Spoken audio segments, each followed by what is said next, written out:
Nah, coba bayangkan dua orang. Yang pertama punya jabatan besar, ruangan sendiri, dan namanya tercetak di pintu. Yang kedua, nggak punya gelar apa-apa, tapi setiap kali ia berbicara, orang-orang tuh semua diam dan mendengarkan. Pertanyaannya sederhana, siapa di antara mereka yang sebenarnya seorang pemimpin? Kalau jawaban Anda ragu, maka selamat. Anda baru saja menyentuh inti dari seluruh perjalanan yang akan kita lalui bersama.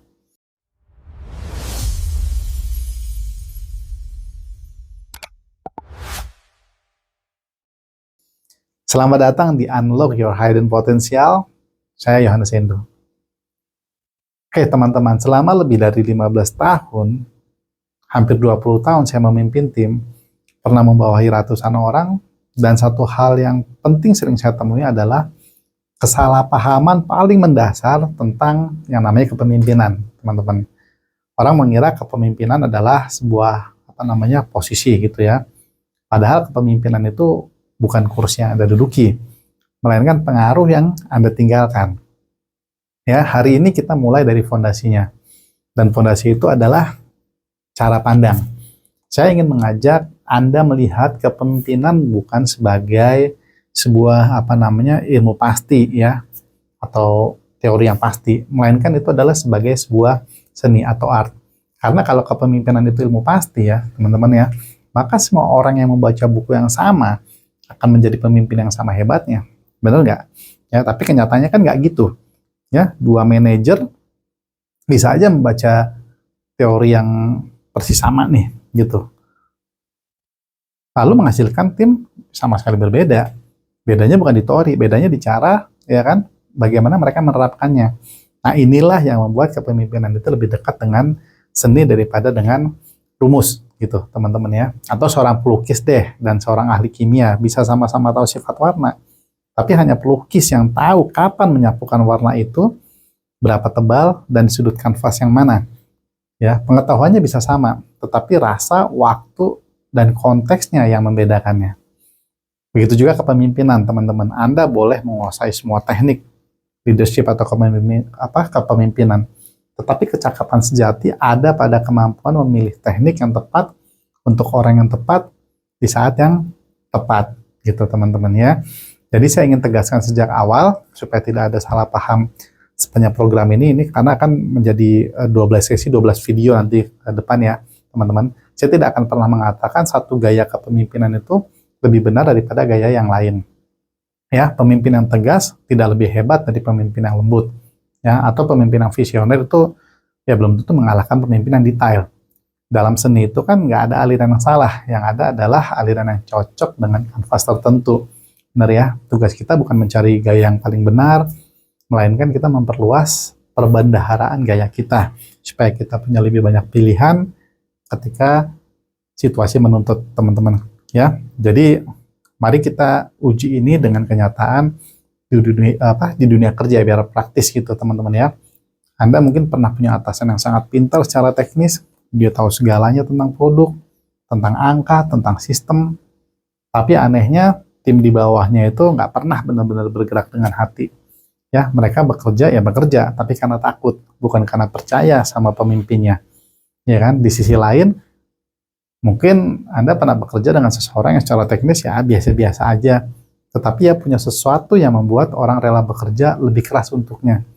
Yang kedua ini menguasai seninya, teman-teman. Ya, ia paham bahwa memimpin manusia itu bukan soal mengatur mesin, melainkan soal menggerakkan hati, ya kan? Dan disinilah letak kabar baiknya menurut saya, teman-teman ya. Jadi kalau kepemimpinan adalah jabatan, maka hanya segelintir orang dong yang bisa memilikinya, yaitu mereka yang udah ditunjuk, ya kan? Tapi kalau kepemimpinan itu adalah sebuah seni atau art gitu ya, maka ia bisa dipelajari, dilatih, dan diasah oleh siapa? Oleh siapapun, termasuk Anda yang hari ini mungkin belum memegang jabatan apapun. Ya, Anda tidak perlu menunggu promosi untuk mulai memimpin. Anda bisa mulai memimpin dari kursi Anda sekarang, posisi Anda sekarang, dengan cara Anda mempengaruhi rekan, menjaga standar, dan membawa diri. Ya kan? Ikuti terus video ini ya sampai 12 sesi ke depan. Ya. Jadi teman-teman, saya pernah belajar ya pelajaran ini dengan cara yang agak pahit ya. Di awal karir dulu ketika pertama kali dipercaya memimpin sebuah tim ya, teman-teman. Saya pikir tugas saya adalah membuktikan bahwa saya pantas dengan jabatan itu. Ya, maka saya banyak memerintah, ya kan? Saya banyak mengoreksi, tapi saya sedikit ngedengerin masukan dari tim. Hasilnya apa? Tim saya patuh ya, tetapi mereka nggak hidup, teman-teman. Ya, barulah setelah saya berhenti sibuk membuktikan jabatan dan mulai sibuk melayani orang-orang, mau melayani tim, ya, tim saya itu berubah. Yang berubah bukan jabatan saya, tetapi cara saya memandang peran saya. Ya, teman-teman bisa paham ya bedanya ya. Jadi melalui itu teman-teman ya, maka izinkan saya menawarkan satu definisi yang akan menjadi benang merah seluruh sesi kita ke depan, teman-teman ya. Kepemimpinan adalah seni menggerakkan orang menuju tujuan bersama, teman-teman, dengan cara yang membuat mereka tumbuh dalam setiap proses yang dilewati. Ya, perhatikan dua bagian penting dari kalimat itu. Yang pertama, menggerakkan menuju tujuan ya. Itu soal hasil ya. Kemudian yang kedua itu membuat mereka tumbuh, itu soal manusianya itu sendiri. Jadi pemimpin yang hanya mengejar hasil, ya kemungkinan besar akan kehabisan orang. Ya, pemimpin yang hanya menyenangkan orang, ya akan kehilangan arah. Jadi seninya adalah gimana memegang keduanya sekaligus berjalan bersama, teman-teman. Ya, jadi sepanjang 12 sesi ke depan, ya artinya akan ada 12 video ke depan, kita akan menempuh sebuah perjalanan, teman-teman. Kita akan mulai dari dalam diri kita dulu, karena Anda tidak bisa memimpin orang lain sebelum bisa memimpin diri sendiri.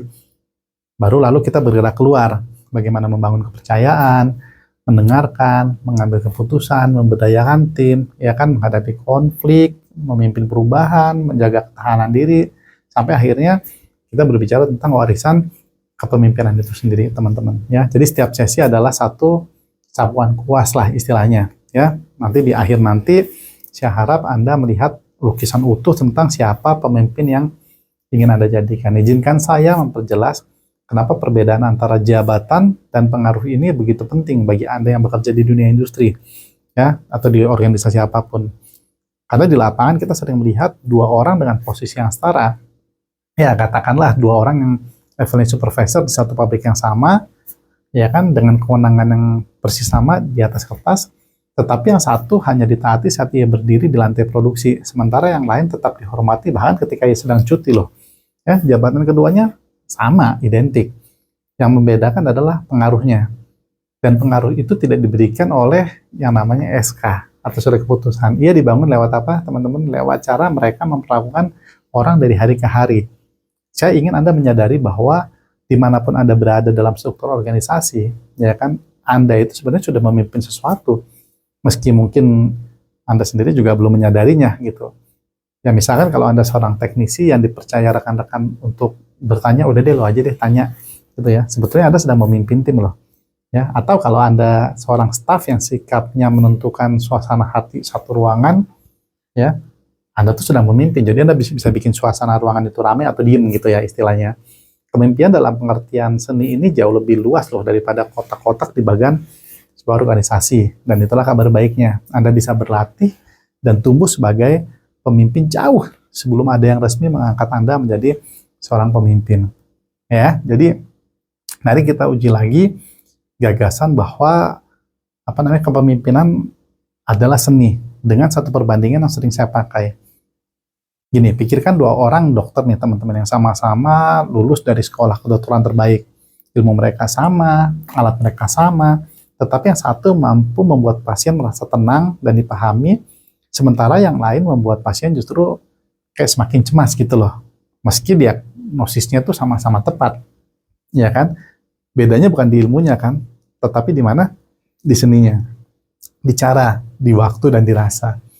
Begitu juga seorang pemimpin, dua manajer bisa memberi instruksi yang isinya identik, tetapi cara mereka menyampaikannya kepada tim akan menghasilkan gerak tim yang berbeda juga, teman-teman. Ya, jadi saya juga ingin meluruskan satu hal sejak awal, karena ini sering menjadi sumber kebingungan.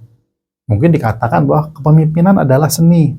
Ya, bukan berarti itu tanpa prinsip, teman-teman.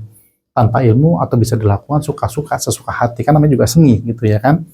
Seni yang besar itu justru berdiri atas penguasaan teknik yang serius loh teman-teman. Misalkan contoh seorang pemusik jazz deh, dia bisa berimprovisasi dengan indah bagus gitu ya. Justru karena ia itu sudah menguasai tangga nada gitu loh, sampai yang rumit-rumit. Improvisasinya itu bukan ngaco gitu, melainkan kebebasan yang lahir dari penguasaan chord tadi gitu ya. Begitu pula kepemimpinan, kita mempelajari prinsip-prinsipnya dengan sungguh-sungguh justru agar kita punya kebebasan untuk menerapkannya secara luas sesuai dengan situasi dan kondisi gitu. Karena itulah teman-teman, program ini saya rancang sebagai sebuah perjalanan, bukan sekedar kumpulan tips yang terpotong-potong gitu ya. Jadi teman-teman harus ikuti nih semua sesinya. Di dunia ini sudah terlalu banyak nasihat kepemimpinan lah yang berserakan di mana-mana. Satu video bilang harus tegas, video lain bilang harus lembut. Satu buku bilang harus visioner, buku lain bilang harus membumi. Tanpa kerangka yang utuh, kita nanti bingung. Maka kita akan menapaknya secara berurutan dan saling membangun gitu ya. Dari dalam diri menuju keluar, supaya di akhir nanti Anda tidak hanya punya potongan-potongan nasihat, tetapi sebuah cara pandang yang menyatu full gitu ya, tentang siapa pemimpin yang menurut versinya teman-teman sendiri. Jadi teman-teman tahu persis gitu ya. Jadi mari kita rangkum ya teman-teman ya, sesi pembuka ini dalam video pertama ini ya. Jadi pertama, kepemimpinan itu ya bukan jabatan, melainkan itu adalah pengaruh. Kedua, kepemimpinan itu adalah seni ya teman-teman ya, bukan rumus pasti, sehingga nggak ada tuh gaya yang mutlak benar atau salah. Yang ada adalah ketepatan menerapkan teknik sesuai konteks situasi organisasi. Yang ketiga, karena kepemimpinan itu adalah seni, maka ia bisa dipelajari dan dilatih oleh siapapun, ya, tanpa harus menunggu gelar. Pegang 3 hal ini teman-teman, karena semua yang akan kita bahas pada video kedua, 3, 4, 5, dan ke-12 berikutnya berdiri di atas fondasi ini teman-teman. Ya, jadi sebelum saya tutup video ini ya, saya ingin meninggalkan satu pertanyaan untuk kita renungkan sama-sama sampai sesi berikutnya ya. Coba teman-teman jika berkenan tulis di kolom komentar, selama ini sosok pemimpin yang paling berkesan dalam hidup Anda, apa satu hal yang membuat Anda mau mengikutinya? Saya akan membaca jawaban Anda dan beberapa di antaranya mungkin akan saya bahas di sesi-sesi mendatang ya teman-teman. Kalau sesi ini sekiranya membuka cara pandang baru bagi teman-teman, ada hal yang baru yang teman-teman dapat, mungkin boleh teman-teman bantu saya menekan tombol subscribe dan menyalakan lonceng notifikasinya, supaya teman-teman gak ketinggalan sesi berikutnya. Di sesi kedua, kita akan masuk ke fondasi yang paling sering dilewati orang, tetapi paling menentukan, mengenal diri sendiri sebelum memimpin orang lain. Oke teman-teman ya, ikuti terus video-video berikutnya. Sampai jumpa pada video selanjutnya. Saya Yohanes Endo, dan ingat, potensi terbesar Anda seringkali masih tersembunyi, menunggu untuk dibuka. Sampai jumpa di video berikutnya.